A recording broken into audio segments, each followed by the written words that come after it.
ನನಗೆ ಜೈ ಭೀಮ್ ಅಂತ ಒಂದು ಸಿನಿಮಾ ರಿಲೀಸ್ ಆದಾಗ ಆ ಲಾಯರ್ ಬಳಗ ಎಲ್ಲ ತುಂಬಾ ಜನ ಬಂದು, ಸರ್ ಕನ್ನಡದಲ್ಲಿ ಈ ಥರ ಮಾಡೋಕ್ಕಾಗಲ್ವಾ ಅಂತ ಕೇಳಿದ್ರು. ನನಗೆ ಮಾಡ್ಬೋದಪ್ಪ, ನಮಗೆ ಧಾರಾಬಲ ಇಲ್ಲ ಅಂತ ಹೇಳಿದ್ದೆ. ಬಟ್ ದರ್ಶನ್ ಅವರು ಆ ಕಥೆ ಓಕೆ ಮಾಡಿ ಒಂದು ಮೆಸೇಜ್ ಕೊಟ್ಟರು. ಅಂದರೆ ಅಷ್ಟು ಕೊಡುಗೆ ಕೊಟ್ಟಂಥ ವ್ಯಕ್ತಿ ಉದ್ಯಮಕ್ಕೆ ಒಂದು ಆಸ್ತಿ, ಉದ್ಯಮಕ್ಕೆ ಆಸ್ತಿನೇ, ಎರಡನೇ ಮಾತೇ ಇಲ್ಲ. ಈ ಅಚಾತುರ್ಯ ಘಟನೆಗಳು ನಮ್ಮ ಕೈ ಮೀರಿತ್ತು. ನಾನು ಅದಕ್ಕೆ ಮೊನ್ನೆ ಹೇಳಿದೆ ಮತ್ತೆ ಹೇಳ್ಬೋದ ಏನಂದ್ರೆ, ನಾವು ಸಿನಿಮಾದವರು ಸಿಟ್ಟನ್ನು ಸ್ಕ್ರಿಪ್ಟ್ ಮಾಡ್ಕೊಬೇಕು, ದ್ವೇಷ ಅದನ್ನೊಂದು ಕ್ಯಾರೆಕ್ಟರ್ ಮಾಡ್ಕೊ, ಸಿಟ್ಟು ಮತ್ತು ದ್ವೇಷನ ಸಿನಿಮಾಗಳಲ್ಲಿ ತೋರಿಸ್ಬೇಕಷ್ಟೆ. ರಿಯಲ್ ಲೈಫ್ನಲ್ಲಿ ಈ ಸಿಟ್ಟು ಮತ್ತೆ ದ್ವೇಷ ಕ್ಯಾರೆಕ್ಟರ್ ಆಗಿ ಬಂದ್ಬಿಟ್ರೆ ಅನಾಹುತಗಳು ಜಾಸ್ತಿ. ನೀವು ನಿಜವಾಗ್ಲೂ ಹೇಳ್ತೀನಿ ಕೇಳಿ, ಇದೊಂದು ಎಂಟರ್ಟೈನ್ಮೆಂಟ್ ವರ್ಲ್ಡ್.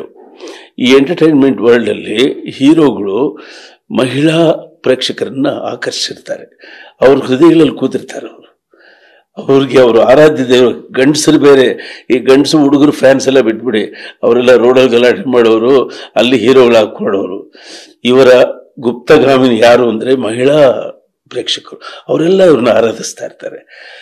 ಇಂಥ ಘಟನೆಗಳು ನಡೆದಾಗ ಇದಕ್ಕೆ ಪ್ರಾಮುಖ್ಯತೆ ಜಾಸ್ತಿ ಬಂದ್ಬಿಡುತ್ತೆ.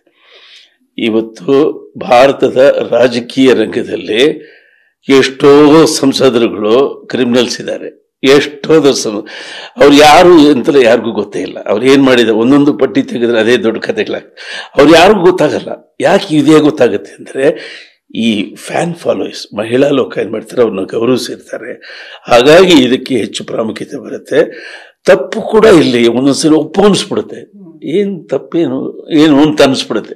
ಹಾಗಾಗಿ ಅವರ ಕೊಡುಗೆಯನ್ನು ಗಮನಿಸಬೇಕು. ಚಿತ್ರೋದ್ಯಮಕ್ಕೆ ದರ್ಶನ್ ಅವರ ಕೊಡುಗೆಯನ್ನು ನಾವು ಹೆಚ್ಚಿಗೆ ಮಾತಾಡಬೇಕು, ಹೆಚ್ಚು ಅದನ್ನ ಗೌರವಿಸಬೇಕು. ಕಾನೂನು ಏನು ಹೇಳುತ್ತೋ ಮುಂದಕ್ಕೆ ಅವರು ಅದಕ್ಕೆ ಸಿದ್ಧವಾಗಿರ್ತಾರೆ, ಅವನೇನು ಸಿದ್ಧವಾಗಿರಲ್ವೇ ಗೊತ್ತಿರುತ್ತೆ ಅವರಿಗೆ. ನನಗಂತೂ ವೈಯಕ್ತಿಕವಾಗಿ ಆ ಮಗು ಬೆಳೆದಿದ್ದು ಇಷ್ಟ ಆಯಿತು, ಈಗ ತೊಂದರೆಗೆ ಸಿಕ್ಕೊಂಡಿದ್ದು ನೋವಾಯಿತು. ಮತ್ತೆ ಆ ನೋವನ್ನು ಸಹಿಸೋ ಶಕ್ತಿ ಕೂಡ ಅವ್ರಿಗೆ ಸಿಗಲಿ ಅಂತ ನಾನು ಹಾರೈಸ್ತೀನಿ.